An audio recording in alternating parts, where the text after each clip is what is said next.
All right, so cool. We are going to talk about assessments and observations in our early childhood classroom. Lots of really good information that we can go over that we will be going over today. Sorry. Um, we've talked a lot in the past about the child growth and development and the discipline and the guidance and the learning environments, the social child, the creative child, just so much incredible information. So this right here is kind of the icing on the cake. It's the assessments and the observations, which happens to be, one of the most important things that we do in our classroom. It's formalizing everything. It's putting it in professional terms.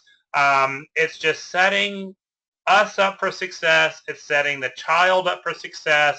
It's setting the parent up for success. Just all the way around, awesome stuff right here. Now I know, throughout our series, I've mentioned this quite often, that you've got to reach them before you teach them. And I believe that to be true. Now I'm going to add a piece to that particular comment. You have to reach them before you can teach them. You have to observe them before you can understand them. All right. It's really interesting to me, the power of assessments and observations, and how we don't do enough of them. We don't allow ourselves the opportunity to be successful. One of the biggest complaints that we get from new people coming into the early education industry is they're just thrown into a classroom and expected to be successful. We hear that quite often. But without assessments and observations, I don't see how anyone could be successful in a classroom. It's one thing to be thrown into the environment. It's another thing to be thrown in and not do observations and assessments. You have no idea how to reach the children. You have no idea how to make a difference. You have no idea how to properly educate them unless you observe and unless you do the assessment. So it's a critical part of our job right here. When we do observations and assessments, we use the information that we learn to plan for the individual child and the whole group. We use this information to guide children's behavior, to mentor them and to coach them. Observations and assessments help us document learning, and it helps us report progress. All right. Now, a lot of early educators out there, they try to keep it all up here. There's too much for you to try to keep up here in your little noggin. So, the items that we're going to talk about today are incredibly important. You can see up on the screen, hopefully everyone can see my screen, the things that I want to talk about today: planning and evaluating. I want to spend some time on portfolios, and there's a particular reason why I put portfolios towards the top. Observing with purpose, the types of observations, finding the observation tool that is best for you, and then summarizing the information. So that's what I plan to get accomplished in our webinar today, are these type of items. Now, I want to really, really put a strong focus on this one. You have got to be 100% committed to the observation process. Any of y'all that struggle with ADD, ADHD, you're going to have a hard time with this. So you've got to focus, you've got to commit to it, and you've got to believe in the outcome. Otherwise, assessments and observations are going to be a nightmare for you. I like this little chart that we have available to us. It's kind of a 4-step process to planning and evaluating. Oh, look, I missed my L in evaluating here. I'm just going to correct that or it's going to drive me crazy. Evaluating. Oops. Whenever you're doing your planning and evaluation. Step 1, observe and document. We're going to talk about all of the different ways that you can do that. Step 2, evaluate. All right. Step 3, plan. Step 4, implement. All right. So these are the levels of success. Now, when we talk about observations and assessments, you need to observe often, and you need to observe at different times. When you notice different trends in your classroom, when you notice that the children are starting to do things a little bit different than before, that right there is an indicator that it's time for a new observation. Different seasons, whether it be springtime, fall time, you need to do different observations and assessments. Before you plan your rainy day activities, observe and assess. So many different opportunities right there. Okay, so I want to get to the good stuff. Okay, now I purposely moved portfolios to kind of the first thing that I wanted to talk about. In our early childhood environment, we've got different types of observation tools and assessment tools. We have a lot of formalized observation and assessment techniques that can be used in an early childhood classroom. These are all traditional. You'll see this with a lot of your psychologists, ISDs, those type of people. I wanted to put a strong focus on portfolios because I do believe that portfolios are more effective in our environment than some of the other standardized types of observations. The reason why I recommend and prefer portfolios in an early childhood setting is because we know that children learn best through hands-on opportunities. We can evaluate children's milestones and successes when we have tangible items that we can look at. We kind of have to look at more sensory-based learning to be able to find out where a child is at developmentally. The other reason why I really like portfolios is because you're going to get a better understanding of the child expressing themselves. One thing that we've talked a lot about in previous sessions is children who are challenged when it comes to expression and how to express their feelings, how to express their anxiety, how to express their fears, their joys, those type of things. Well, we see the most expression through the work that children do. We see the most expression through the play that children do. Because of these are hands-on items, they tend to fit best in a portfolio type of situation. The other reason why I like this, there's so many reasons, but a lot of times we have found in the early childhood industry, it's really difficult to have conversations with families and show them where their child is at developmentally, or to explain milestones, what the child is completing, what the child is lacking, etc. When you have a portfolio, you have samples of the child's work. You have different types of documents and samples. And so you can show them, hands-on where their child is at. And with a proper portfolio that is built over a period of time, it's a lot easier to show the start, the middle, the end when you've got examples. All right.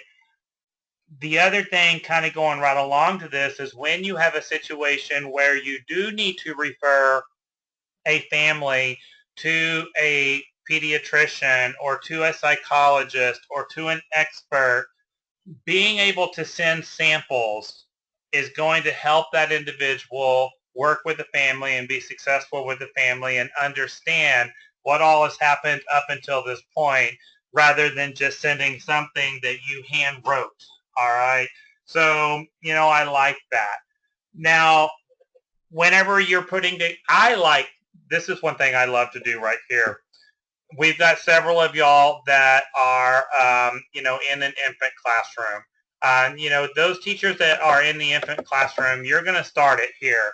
But you start building portfolios within the infant classroom. And sometimes it even means that you make two sets of portfolios, one that stays within the classroom and one that you may share with the family at the end of the school year or throughout the school year. But the one that's going to stay within your facility, build your portfolio for that child and cover all of the developmental milestones.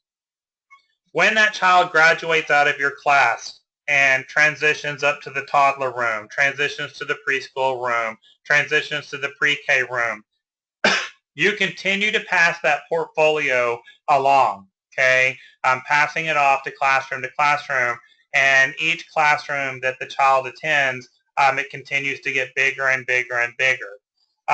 Save that until the child graduates pre-K.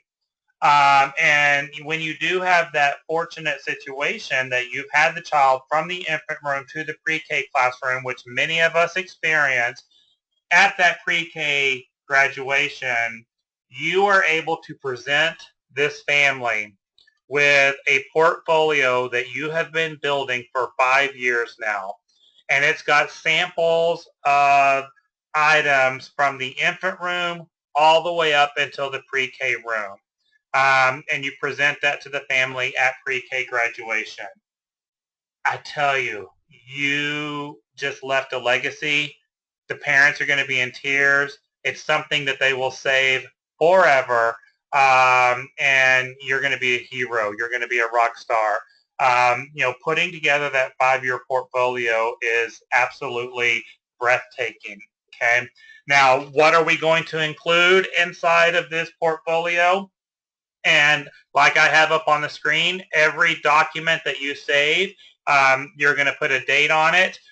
You're going to narrate it or put some notes on there. And if you have access to a camera, take a picture of the child making it, include that on there. And again, 5 years we're going to work on this, or throughout the whole school year for some of you. Obviously, we want to include samples of children's artwork, so drawings, paintings, collages, all of that's going to be fantastic. Writing samples, and again, starting in the younger classrooms all the way through. So scribbling, and then we move on to the letters, we move on to the words, and again, you're going to show that progression, and you'll be able to link it all together. Number samples, and to show the child's mastery of counting over time, books and stories that the child has dictated and illustrated, printouts of art, writing, book publishing, and other creative experiences. Create a bibliography of books that you have read in the classroom. Keep samplings of that. Graphing that you can do.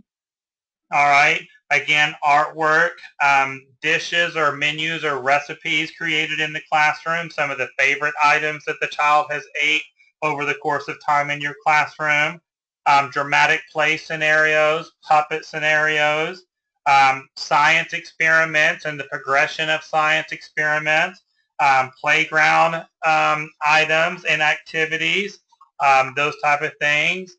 Any routine or ritual that you have had in your classroom while the child was with you, document those routines and rituals, give an explanation of why and how and what was done, in routines and rituals, brushing teeth, washing hands, preparing for a meal, having a meal, napping, going home, all of those type of things. Examples of the children working together or playing together. If you're doing field trips, examples and documents from a field trip. All of that is incredible stuff to include in your portfolios. And again, I kind of went over one of the reasons why I prefer portfolios in an early childhood setting. But it's documenting that progression and going over that stuff. So good items right there. Let's kind of move on to the next thing, and we're going to talk about observing with a purpose. All right. The key to planning and implementing your curriculum successfully is your ability to take time to see what is really happening with the children in your setting. I know that a lot of us use standardized curriculum within our program, curriculum that is written for you, that is very specific to a goal. That's all fine and good, and those are wonderful, especially the ones that are written towards the state pre-K guidelines. But in order for you to implement it correctly, you've got to take the time to see what's really happening in the program. And like I said earlier, you've got to do this often because things will change as the children progress. Your daily teaching practices are so deeply rooted in observation that you cannot perform your job effectively without it. I talk about this a lot, especially when I do supervision trainings. We talk about the power of observation. One of the best things and most important things that you do in your classroom is to just sit back and watch and listen to your children and document what you observe. Listen to their conversations, document it. How do they interact with the other children? How do they enter a learning center? How do they exit a learning center? All right, these are all so incredibly important. All right, once you get into the habit of doing this and it becomes second nature for you, the purpose of your observation, will then drive when, where, and how you conduct it. So it's like, what goal are you going to get? One thing I always did, especially when I worked in a classroom, is I always kept a pad of paper or a big sticky note or something, either in my pocket or in a little pouch or something. That way you've always got the opportunity to pull out pen and paper and jot something down. Jot down an anecdotal record, an observation, something that a child said. Don't rely on this little thing up here, because remember, that one can get us in trouble quite often right there. But things that we want to observe whenever we are in the classroom, once again, what do the children like? What are some of their favorite things in the classroom? How do they approach learning? All right, so that's that entrance and that exit. Really pay close attention to how long does a child attend to a certain task. How long will they attempt a task before they move on, give up with it, or throw a tantrum, and that tantrum is a way for them to get out of the task. You may want to look at that. That's going to kind of go back to what is their temperament like, all right? You're also going to start really noticing the personality here, all right? And that personality will start coming out. Observing with a purpose, you're going to pay close attention to how the children form relationships, whether it be with you, relationships with the other children in the classroom. How can you help facilitate those relationships? You want to look at that. What are some of their interests? What are their likes? What are their dislikes? What type of materials do they like to play with in the classroom? All right. Pay close attention also, assessments and observations don't only happen or take place during the core teaching time of the classroom. Some of the most important information that we can gather from a child is the way they interact with family members during drop-off and pickup time at the beginning of the day and at the end of the day. You'll notice a change in personality. You'll notice a change in their emotions, and it could go both ways, positive or negative. Really pay close attention to how the child responds to different family members picking them up, all right? This right here is also going to really help you understand how the child likes to be comforted, all right? So there's kind of a method to the madness here, all right? Of course, using developmental milestone checklist is going to help you understand the cognitive skills, the math, the language, the literacy, the social, emotional, the physical skills of the child, but there's so much more than that right there, all right? But with that, what are the specific skills that you're working on? What is the progression of those skills? You want to make sure you document all of that. All right. Put a good focus. Those of you that are in a 2- and 3-year-old classroom, put a focus on child-directed speech. All right. Their self-talk, their parallel talk. How many words do they know? What is their vocabulary level? And can you understand? And what percentage of the words can you understand? We want to make sure that we focus on that and chart this. Document how a child spends the majority of their day. All right, are they meeting the curriculum goals? Now, we've talked in previous sessions, none of us can diagnose a child. None of us can label a child, but we are the first indicator of a special need, whether it be that the child has a developmental delay or the child is gifted. We're going to see that before anyone else. So your documentation is going to reflect those type of things too. Kind of going back to our discipline and guidance that we've spent a lot of time on, really notice and document triggers. All right, what is happening the 5 minutes before a child throws a tantrum, the 5 minutes before a child becomes aggressive, what activities took place, what conversations took place, what children were involved, what teachers were involved. This will help you understand and figure out those triggers that we all have, and we've got to understand how to regulate those. We can't understand how to regulate those until we identify the triggers. All right. How do they interact with the peers, the families, the adults, all those type of things? And then how well is your environment working for that child? This is part of my progressive guidance plan that I like to use when working with classrooms, is, we're going to look at how well that environment is working for the child. Is it overstimulated? Is it understimulated? Are there too many items in the environment that the child cannot be successful at? Or is there a good balance of items that they feel successful at, also with items that will challenge them? Now, we want to remove any items in the environment that would be boredom for the child, but you've got to really look at that classroom environment.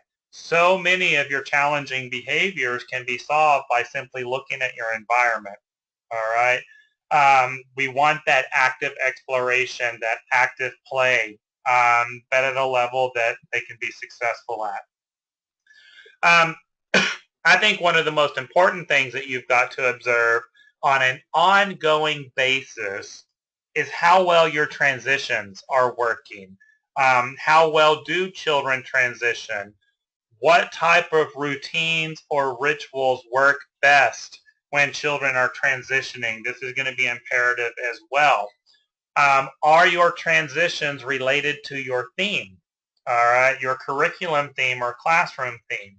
Remember, children do not like surprises, so anything that you can keep consistent is going to be better for them. All right, very good. Let's kind of move on. You do have the types of observations that are beneficial to us in our early childhood program.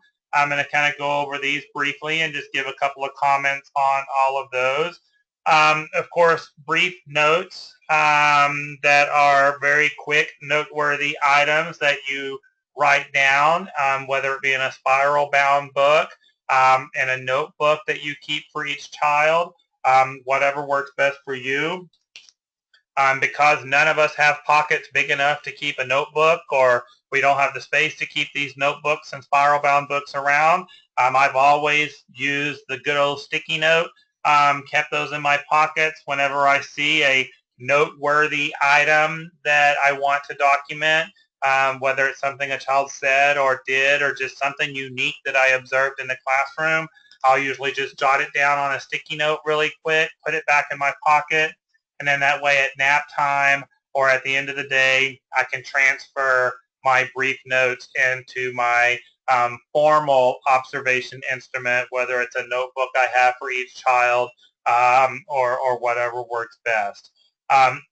This kind of leads right to the anecdotal records, which in my opinion are the best records that we use in an early childhood classroom. This is what I've had the most success with is anecdotal records, but these are records that are short descriptions of incidents involving one or more children. These records provide data on a child's interest, interactions, and progress, but they're ongoing. All right. You know, the thing I like about the brief notes and the anecdotal records is it's not formalized, it's not planned. It's just things that we document when we see them happening. All right. That's why I like those two right there. You know, running records is the most common type of formal observation. Running records are descriptions of children's behavior recorded objectively, accurately, and chronologically over a length of time, typically 10 to 15 minutes. You know, record children's verbalizations as they occur. Use running records to provide data on children's interests, their interactions, their language development, and their progress. So, you know, it's some good stuff right here. Remember to also include the names of the children observed, the location of the observation, and how long did it last. All right. But this is, again, going to be really helpful to, you know, connect it all together. Daily journals and observations are very similar to anecdotal records, just a little bit more formalized. The one thing that, you know, when I came to a diary or journal observations, I wanted to make sure that everyone understood, since we are talking about assessments and observations, anything that you document within your classroom becomes a legal document. All right. So it's very, very important that you document facts and facts only, that you pay close attention to avoiding opinions. It's very important that you avoid slang words or words that can be taken in a derogatory manner. All right. Even though it may appear that you are documenting this for your own use, all right, at any point in time, any of these documents could be subpoenaed in a court of law. So you want to be very careful with that. All right. You also never know who's going to get their hands on these documents, and they could be taken in a negative manner as well. So keep your opinions to yourself, keep your slang words to yourself, keep it formalized, keep it objective, all right? But the diaries and the journal observations is where they're good, but I see a lot of people get in trouble for these, all right? So facts, facts only, all right? You know, matrices or grids that are for a specific skill or skill set. This is where you're going to list out all of the children that you are observing. Take brief notes next to the child's name regarding their skill level. Use this format to study group progress in specific areas of development. You know, these type of grid observations are very helpful and useful for those of us that are visual learners, and we like to look at charts, we like to look at checklists, we like to do comparisons. Then you'll see a lot of these. To me, these are very helpful too. They are pretty formalized. You're looking for a specific goal. You're looking for a specific milestone. They're going to help you in that area. I would just combine this with the anecdotal records or brief notes. So again, you're getting a big picture right there. The event sampling, okay, very similar to the portfolios, but this is something that's going to be done a number of times when you're engaging the children in a particular behavior, such as reading books, getting into arguments, cleaning up after free play, and again, collecting data on how children handle these type of situations.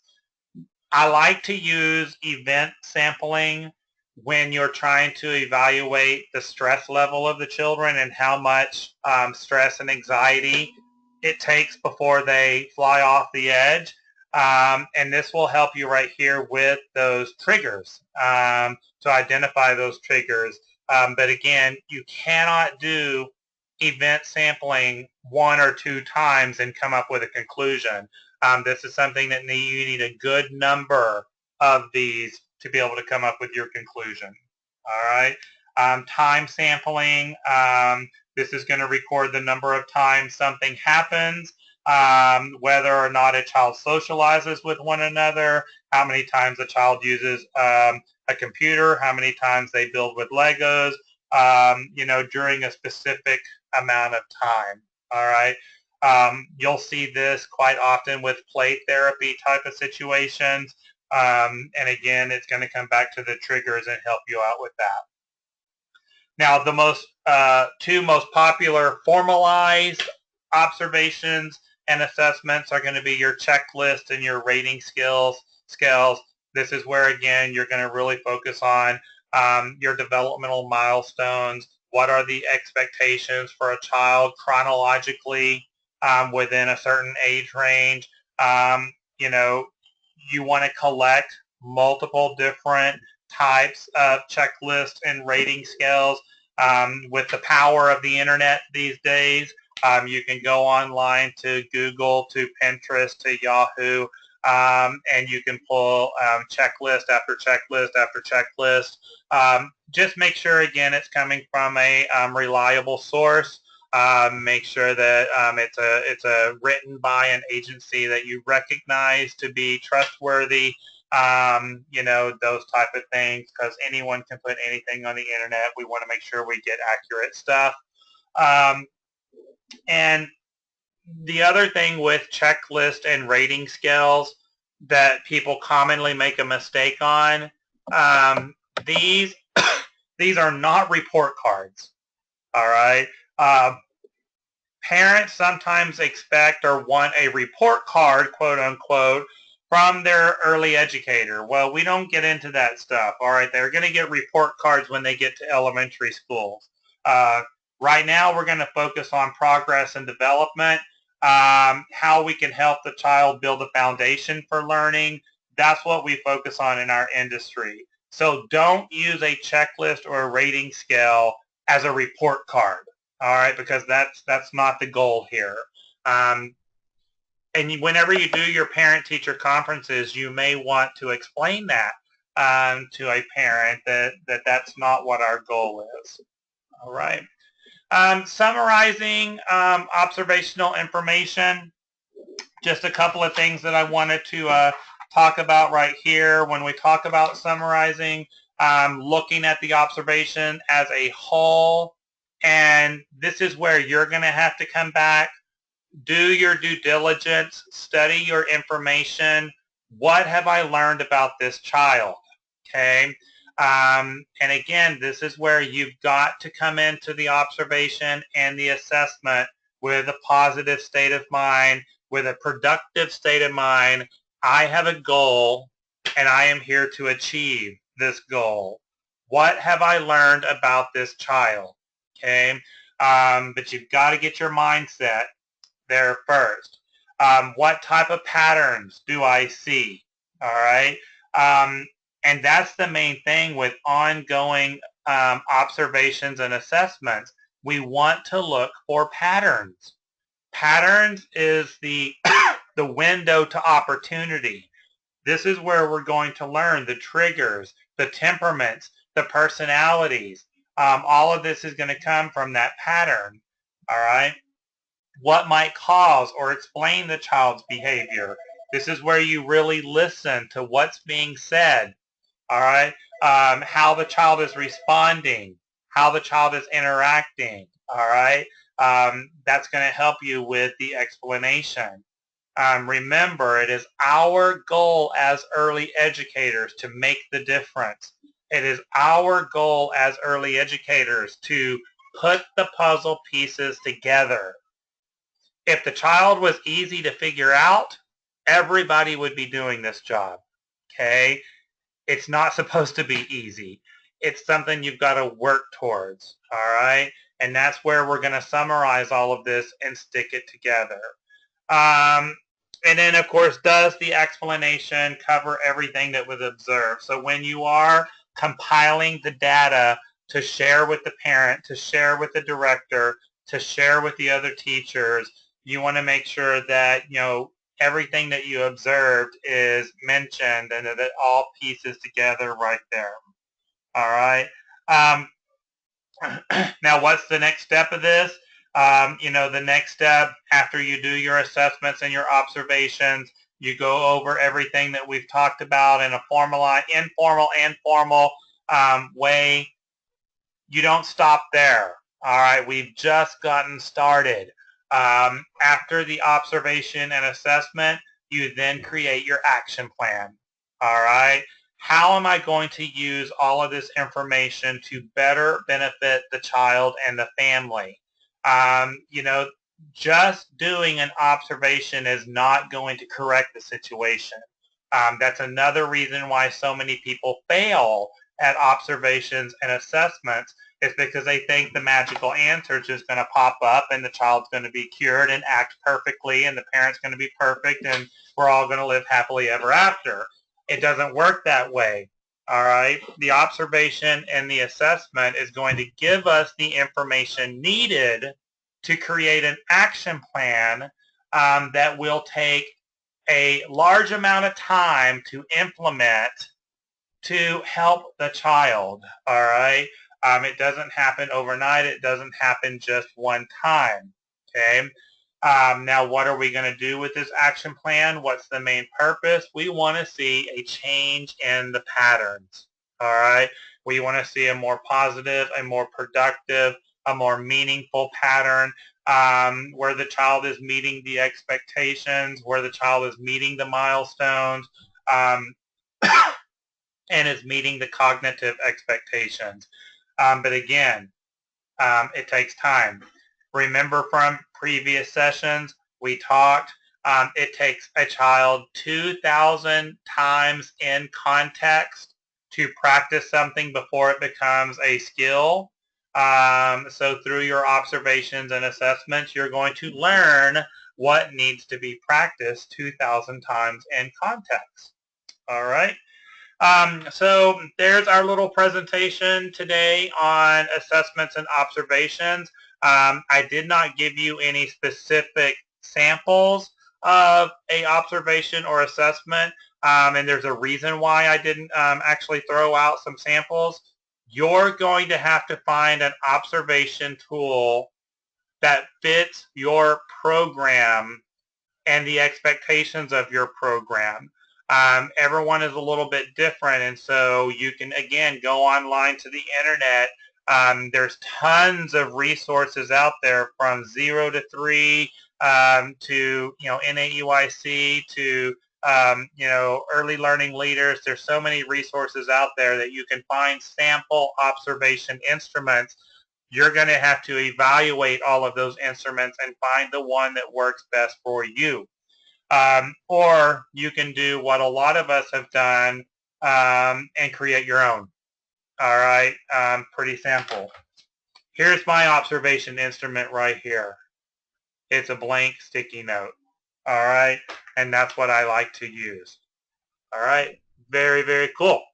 All right, thank you all very much and for the assessment and observation presentation.